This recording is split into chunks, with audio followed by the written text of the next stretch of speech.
लाहौर, रावलपिंडी, मियांवाली और दीगर शहरों में बादल जमकर बरसे। लाहौर में बारिश ने निजाम जिंदगी मफलूज कर दिया। नशेबी इलाके तालाब का मंजर पेश करने लगे। लाहौर के कई इलाकों में 100 मिलीमीटर से जायद बारिश रिकॉर्ड की गई है।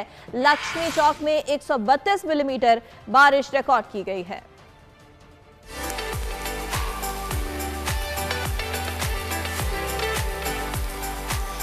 पंजाब के कई शहरों में मूसलाधार बारिश, जल थल एक, सड़कें दरियाओं में तब्दील। लाहौर, रावलपिंडी, मियांवाली, डचकोट और दीगर शहरों में बादल जमकर बरसे। लाहौर में बारिश ने निज़ाम ज़िंदगी मफलूज कर दिया। कई इलाकों में 100 मिलीमीटर से ज़्यादा बारिश रिकॉर्ड की गई। लक्ष्मी चौक में सबसे ज्यादा 132 मिलीमीटर बारिश हुई।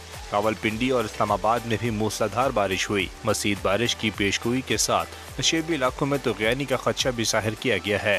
खैबर पख्तूनख्वा के कई शहरों में भी सावन रुत लौट आई। एबटाबाद, हरीपुर, मानसेरा, बडग्राम, कोहिस्तान और तोरगर में बारिश का इम्कान है। पेशावर, शांगला, चित्राल, दीर, सवात, बोनेर, मालाकंड और बाजोड़ में बादल बरसने की पेशगोई की गई है।